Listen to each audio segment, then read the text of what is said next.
Hey, good morning, brothers and sisters. Got some information that's been coming out. I'm sure some of you may have seen a small, brief clip that was recorded at one of the rap sessions where Region 3 business agent Mike Cariff was asking President Renfroe some questions about the tentative agreement. And you can clearly see Brian is getting upset because he's being questioned. And you clearly hear him state that this is nothing more than an information session at that rap session. Well, isn't the point of distributing information to answer questions so all of us have the opportunity to understand exactly what is being said and written in that agreement?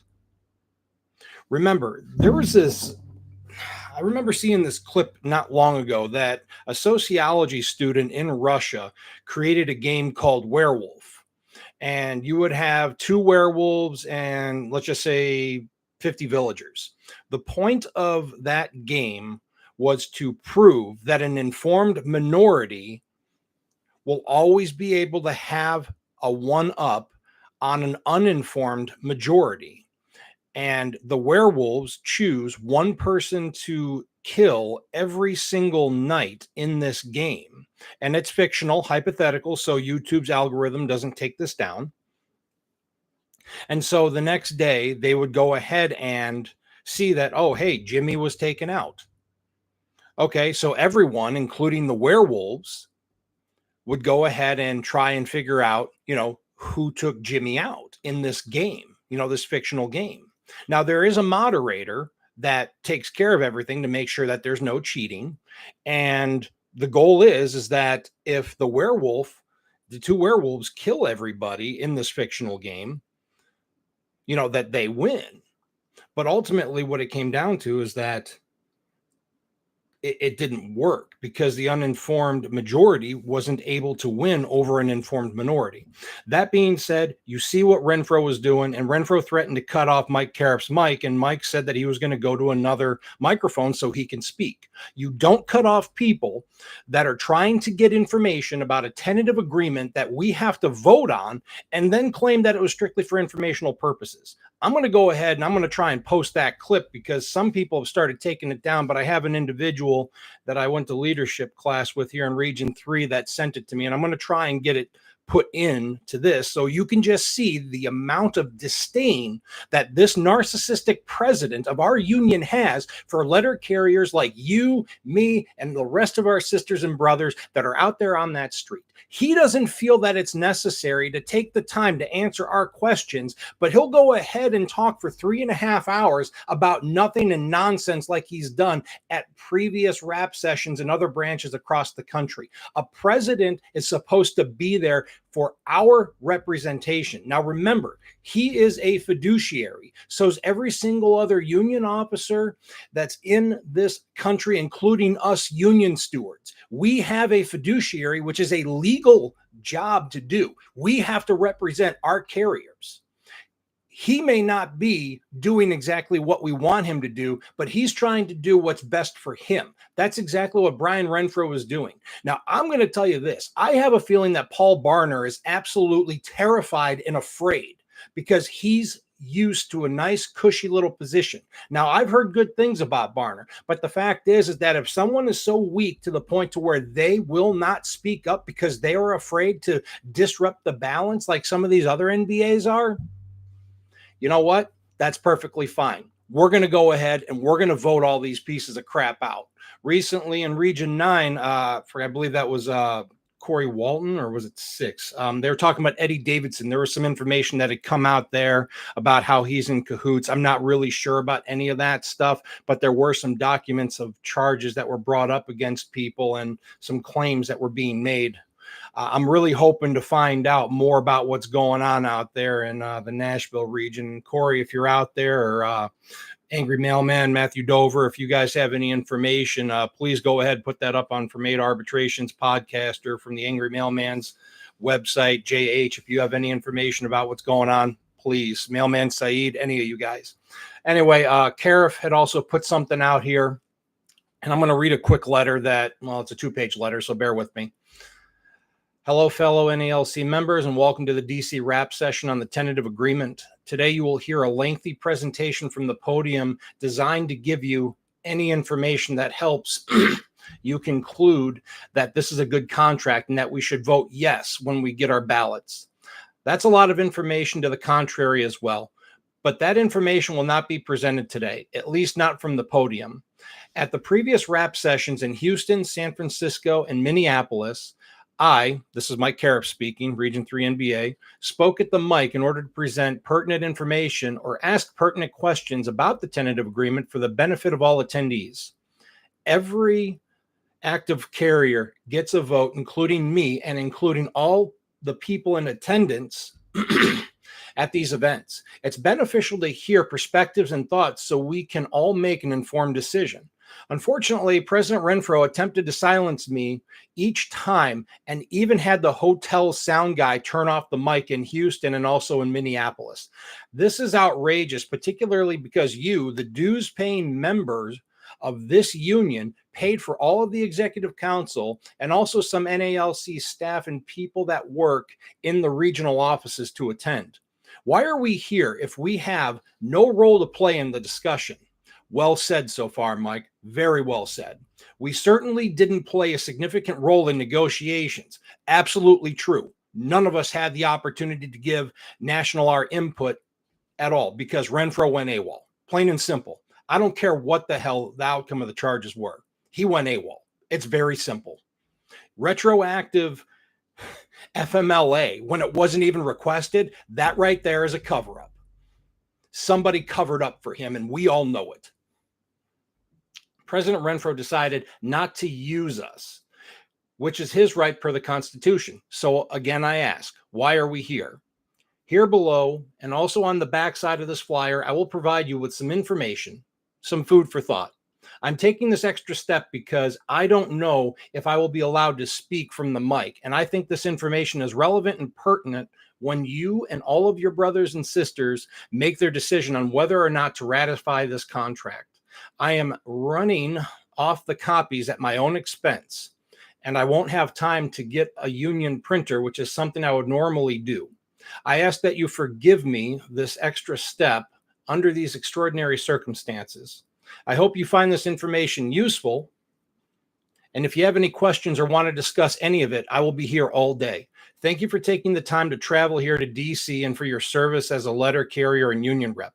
Respectfully submitted, Michael B. Cariff. Item 1 in this page, raises in the contract didn't keep up with inflation. Since winning the right to collectively bargain with the Postal Service in 1970, we've always had contracts that included a COLA, but the COLA is not 100% of the rate of inflation. It's more like half. We've made up for that by also bargaining for general wage increases, GI. In the last contract, the one where we are currently working under, the general increase wasn't large enough to keep up with inflation. That's because the rate of inflation was unusually high in 2021 through 2023, and the contract ran from the end of 2019 to the present. This tentative agreement does nothing to cover the lost ground and probably won't even keep up with inflation from 2023 to 2026. That is an absolute concern that every last one of us should have, because we don't know what inflation is going to be, but we do have a projection what the COLAs could be based on inflation that was released by the government. But that is always something to worry about because we do not know what's going to happen.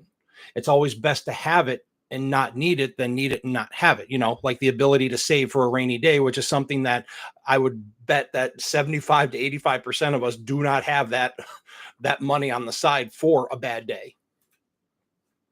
Item 2, the Postal Reorganization Act of 1970 states that pay should be comparable to comparison paid in the private sector. It doesn't include any language directing the arbitration panel to consider the service's finances when they settle the terms of our contract. The opinion of the podium, however, is that this is a major factor at arbitration, and that's the case why we didn't go to arbitration in the fall of 2023, which is a question Mike asked. The slide on the service's finances show a very minimal loss in fiscal year 2022, which went from October 1 of 2022 through September 30th of 2023. Our pay in this tentative agreement is not comparable to UPS drivers. Drivers start at what our top pay is, and their top pay, which they get to in 4 years, remind you, is currently $45 an hour. UPS lists the average pay and benefits package for their delivery drivers as $145,000 per year. Item 4, we didn't accomplish our top bargaining goal of eliminating the non-career CCA classification in this tentative agreement. On February 22nd of 2023, President Renfroe made the following declaration to Postmaster General DeJoy. And this is a quote. The staffing crisis can also be addressed by shifting to an all-career workforce and abolishing the city carrier assistant position. The CCA position in its current form no longer serves the Postal Service or our craft. Overwhelming turnover is seriously undermining service. NALC seeks to convert all CCAs to career positions and make the all-career model the standard nationwide. Item 5, the CCA position didn't improve in this tentative agreement. There is no pay increase to bring CCA pay on par with career carriers like it was when we had transitional employees, TEs. Neither is there a reduction in time from the current 2 years. That's true. The new tentative agreement does not include the all-career model memorandum referenced by us at the start of negotiations. This memo, M-01986, where the parties agree to hire straight to career in installations that the Postal Service selects from a list that we provide them, has an opt-out clause within 30 days notice from either side. With the raise in starting pay, the service will have more than an incentive to opt out of this memo, and there's no reason not to ensure that at least the current offices current to be included by memorializing this memo into a new contract. Item 7, the tentative agreement does not raise our pay significantly above what a clerk already gets. Even after all new career hires go up to Step C, APW clerks will still have a higher starting wage, which will probably go up even further when they come to terms on a new contract. They also get the same COLA at each step. While the tentative agreement accepts a prorated diet COLA, on the plus side, our top step is higher and didn't go up by $1,000 above the COLAs and general increases. Item 8. We inexplicably have to continue to bear higher uniform costs. Isn't that the truth? On a personal note, I saw somebody post 4 separate items on their uniform offer with a $10 discount on it, and it was $493. They got a pair of those winter pants, they got a jacket, and then compression socks, and then a pair of socks. $493. Let that sink in. If we're required to wear a uniform, then the Postal Service needs to go ahead and pay for everything that they require us to wear. That's socks, shoes, shirts, jackets, pants, anything that can protect us from the elements. None of us should be absorbing any of that cost. And if we are to absorb that cost, then we need to have some kind of compensation for that. Personally, they need to set up a quartermaster where we can go to a central location like here in Illinois 2 over at South Suburban Merged, or you can go to Illinois 1 in Chicago, and carriers should be able to walk in, get sized, get their uniforms, a minimum of 3 shirts, a minimum of 1 to 2 pairs of pants, 1 to 2 pairs of shorts, and then a pair of freaking boots for the winter and a couple of pairs of walking shoes. Because let's face it, if you're on a freaking mounted route, you're not going to go through shoes that much. But if you're walking, easily if you're walking in the city of Chicago or out there in Nashville or Los Angeles or New York, you're going to go through 4 to 5 pairs of shoes a year. When I was walking the first 5 years of my career, easily went through 4 pairs of shoes. And that was if I didn't have overtime. If I was working overtime, the most I ever went through was almost 6 pairs. And let's not even get started on the quality of the shoes, because the bottoms of the freaking soles, I've had them fall off after 2 weeks. That's how poor some of the quality of these products are. Anyway, the expense is not qualified in any of the slides, but a rough estimate is that the uniform costs have doubled since the last contract, while this tentative agreement calls for a 2.5% increase, same as what the clerks got. The only agreement we have to renew the City Carrier Uniform Task Force memo, which was also in the last contract. The memorandum hasn't produced anything new in 3.5 years. Now, Mike is true. The one thing that I absolutely love about Mike Cariff is the same thing I love about James Henry. We're calling out these people for the things that they're doing wrong, and it needs to be abated. This just goes to show you one more reason why Mike Cariff needs to get with the CLC once again, and whatever problem is going on between Mr. Henry and Mr. Cariff, as well as the members of the CLC, they all need to continue to come together and create that unified force to get rid of someone like Brian Renfroe, who does not have our best interest at heart.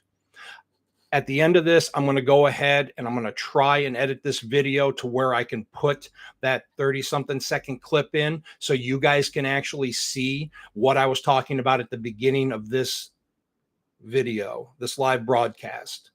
I want to take a moment to thank every last one of you, like I did for my comment, and thank you for listening to the things that I have to say, the information I have to share. These things come directly from CLC's Facebook page and website. It comes from Care for Prez's Facebook page, as well as CLC's Facebook page, and any of the information that people send me. Remember, we are in this together, and we need to stand firm to get rid of the tyrants within our ranks. And even if a tyrant is elected into a fiduciary position as a union official, they have an obligation to do the right thing, and we need to hold them accountable one way or the other, which means gathering and collecting evidence, dates, times, places, who, what, when, where, why, and how. We cannot allow people like Brian Renfroe to act like management when it comes to leading us into the future. We have enough on our plates when we go into that station every single day, only to be hazed and harassed about